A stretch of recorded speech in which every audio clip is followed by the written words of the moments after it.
Fear is a strange sensation often experienced in the presence of an audience. It may proceed from the gaze of the many eyes that turn upon the speaker, especially if he permits himself to steadily return that gaze. Most speakers have been conscious of this in a nameless thrill, a real something pervading the atmosphere, tangible, evanescent, indescribable. All writers have borne testimony to the power of a speaker's eye in impressing an audience. This influence which we are now considering is the reverse of that picture. The power their eyes may exert upon him, especially before he begins to speak. After the inward fires of oratory are fanned into flame, the eyes of the audience lose all terror. William Pittenger, Extempora Speech. Students of public speaking continually ask, how can I overcome self-consciousness and the fear that paralyzes me before an audience? Did you ever notice in looking from a train window that some horses feed near the track and never even pause to look up at the thundering cars? While just ahead at the next railroad crossing, a farmer's wife will be nervously trying to quiet her scared horse as the train goes by? How would you cure a horse that is afraid of cars? Graze him in a backwoods lot where he would never see steam engines or automobiles, or drive or pasture him where he would frequently see the machines? Apply horse sense to ridding yourself of self-consciousness and fear. Face an audience as frequently as you can, and you will soon stop shying. You can never attain freedom from stage fright by reading a treatise.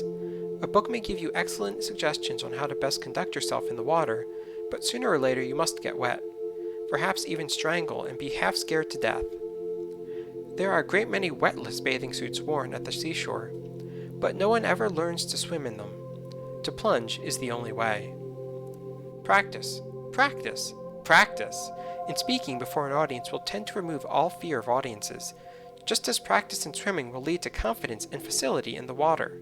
You must learn to speak by speaking.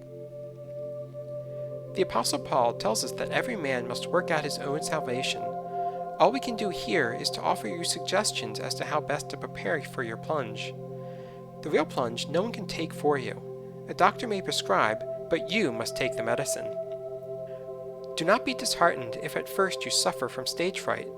Dan Patch was more susceptible to suffering than a superannuated dray horse would be.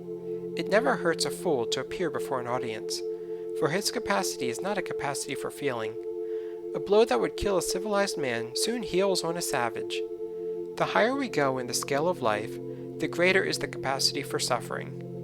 For one reason or another, some master speakers never entirely overcome stage fright, but it will pay you to spare no pains to conquer it. Daniel Webster failed in his first appearance and had to take his seat without finishing his speech because he was nervous. Gladstone was often troubled by self-consciousness in the beginning of an address. Beecher was always perturbed before talking in public. Blacksmiths sometimes twist a rope tight around the nose of a horse, and by thus inflicting a little pain, they distract his attention from the shoeing process. One way to get air out of a glass is to pour water in it. Be absorbed by your subject. Apply the blacksmith's homely principle when you are speaking. If you feel deeply about your subject, you will be able to think of little else. Concentration is a process of distraction from less important matters. It is too late to think about the cut of your coat when once you are upon the platform, so center your interest on what you are about to say. Fill your mind with your speech material and, like the infilling water in the glass, it will drive out your unsubstantial fears. Self-consciousness is undue consciousness of self, and, for the purpose of delivery, self is secondary to your subject, not only in the opinion of the audience, but, if you are wise, in your own. To hold any other view is to regard yourself as an exhibit instead of as a messenger with a message worth delivering. Do you remember Elbert Hubbard's tremendous little tract, A Message to Garcia? The youth subordinated himself to the message he bore. So must you, by all determination you can muster. It is sheer egotism to fill your mind with thoughts of self when a greater thing is there, truth. Say this to yourself sternly, and shame your self-consciousness into quiescence. If the theater caught fire, you could rush to the stage and shout directions to the audience without any self-consciousness, for the importance of what you were saying would drive all fear thoughts out of your mind. Far worse than self-consciousness through fear of doing poorly is self-consciousness through assumption of doing well. The first sign of greatness is when a man does not attempt to look and act great. Before you can call yourself a man at all, Kipling assures us you must not look too good nor talk too wise. Nothing advertises itself so thoroughly as conceit. One may be so full of self as to be empty. Voltaire said, "We must conceal self-love." But that cannot be done. You know this to be true, for you have recognized overweening self-love in others. If you have it, others are seeing it in you. There are things in this world bigger than self, and in working for them self will be forgotten, or, what is better, remembered only so as to help us win toward higher things. Have something to say. The trouble with many speakers is that they go before an audience with their minds a blank. It is no wonder that nature, abhorring a vacuum, fills them with the nearest thing handy, which generally happens to be, "I wonder if I am doing this right. How does my hair look? I know I shall fail." Their prophetic souls are sure to be right. It is not enough to be absorbed by your subject. To acquire self-confidence, you must have something in which to be confident. If you go before an audience without any preparation or previous knowledge of your subject, you ought to be self-conscious. You ought to be ashamed to steal the time of your audience. Prepare yourself. Know what you are going to talk about, and, in general, how you are going to say it. Have the first few sentences worked out completely so that you may not be troubled in the beginning to find words. Know your subject better than your hearers know it, and you have nothing to fear. After preparing for success, expect it. Let your bearing be modestly confident, but most of all be modestly confident within. Overconfidence is bad, but to tolerate premonitions of failure is worse, for a bold man may win attention by his very bearing, while a rabbit-hearted coward invites disaster. Humility is not the personal discount that we must offer in the presence of others. Against this old interpretation there has been a most healthy modern reaction. True humility any man who thoroughly knows himself must feel, but it is not a humility that assumes a worm-like meekness. It is rather a strong, vibrant prayer for greater power for service, a prayer that Uriah Heep could never have uttered. Washington Irving once introduced Charles Dickens at a dinner given in the latter's honor. In the middle of his speech, Irving hesitated, became embarrassed, and sat down awkwardly. Turning to a friend beside him, he remarked, "There, I told you I would fail, and I did." If you believe you will fail, there is no hope for you. You will. Rid yourself of this "I am a poor worm in the dust" idea. You are a god, with infinite capabilities. All things are ready if the mind be so.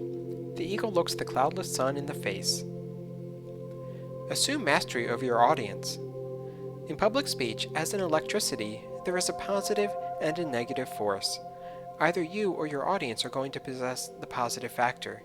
If you assume it, you can almost invariably make it yours. If you assume the negative, you are sure to be negative. Assuming a virtue or a vice vitalizes it. Summon all your power of self-direction, and remember that though your audience is infinitely more important than you, the truth is more important than both of you, because it is eternal. If your mind falters in its leadership, the sword will drop from your hands. Your assumption of being able to instruct or lead or inspire a multitude or even a small group of people may appall you as being colossal impudence, as indeed it may be. But having once essayed to speak, be courageous. Be courageous. It lies within you to be what you will. Make yourself be calm and confident. Reflect that your audience will not hurt you. If Beecher in Liverpool had spoken behind a wire screen, he would have invited the audience to throw the overripe missiles with which they were loaded. But he was a man, confronted with his hostile hearers fearlessly, and won them. In facing your audience, pause a moment and look them over. 100 chances to 1 they want you to succeed, for what man is so foolish as to spend his time, perhaps his money, in the hope that you will waste his investment by talking dully? Concluding hints. Do not make haste to begin. Haste shows lack of control. Do not apologize. It ought not to be necessary, and if it is, it will not help. Go straight ahead. Take a deep breath, relax, and begin in a quiet conversational tone, as though you were speaking to one large friend. You will not find it half so bad as you imagined. Really, it is like taking a cold plunge. After you are in, the water is fine. In fact, having spoken a few times, you will even anticipate the plunge with acceleration. To stand before an audience and make them think your thoughts after you is one of the greatest pleasures you can ever know. Instead of fearing it, you ought to be as anxious as the foxhounds straining at their leashes, or the racehorses tugging at their reins. So cast out fear, for fear is cowardly when it is not mastered. The bravest know fear, but they do not yield to it. Face your audience pluckily. If your knees quake, make them stop. In your audience lies some victory for you and the cause you represent. Go win it. Suppose Charles Martel had been afraid to hammer their Saracen at Tours. Suppose Columbus had feared to venture into the unknown West. Suppose our forefathers had been too timid to oppose the tyranny of George III. Suppose that any man who ever did anything worthwhile had been a coward. The world owes its progress to the men who have dared, and you must dare to speak the effective word that is in your heart to speak, for often it requires courage to utter a single sentence. But remember that men erect no monuments and weave no laurels for those who fear to do what they can. Is all this unsympathetic, do you say? Man, what you need is not sympathy, but a push. No one doubts that temperament and nerves and illness and even praiseworthy modesty may, singly or combined, cause the speaker's cheek to blanch before an audience, but neither can anyone doubt that coddling will manifest this weakness. The victory lies in a fearless frame of mind. Professor Walter Dill Scott says, "Success or failure in business is caused more by mental attitude even than by mental capacity. Banish the fear attitude, acquire the confident attitude, and remember that the only way to acquire it is to acquire it." In this foundation chapter, we have tried to strike the tone of much that is to follow. Many of these ideas will be amplified and enforced in a more specific way, but through all these chapters on an art which Mr. Gladstone believed to be more powerful than the public press, the note of justifiable self-confidence must sound again and again. Questions and exercises.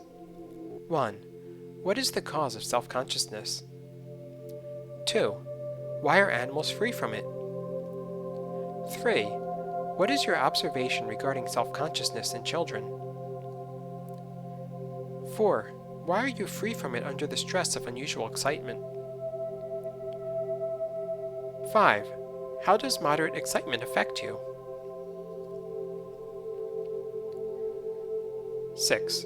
What are the two fundamental requisites for the acquiring of self-confidence? Which is the more important? 7. What effect does confidence on the part of the speaker have on the audience? 8. Write out a 2-minute speech on confidence and cowardice. 9. What effect do habits of thought have on confidence? In this connection, read the chapter on right thinking and personality. 10. Write out very briefly any experience you may have had involving the teachings of this chapter. 11. Give a 3-minute talk on stage fright, including a kindly imitation of 2 or more victims.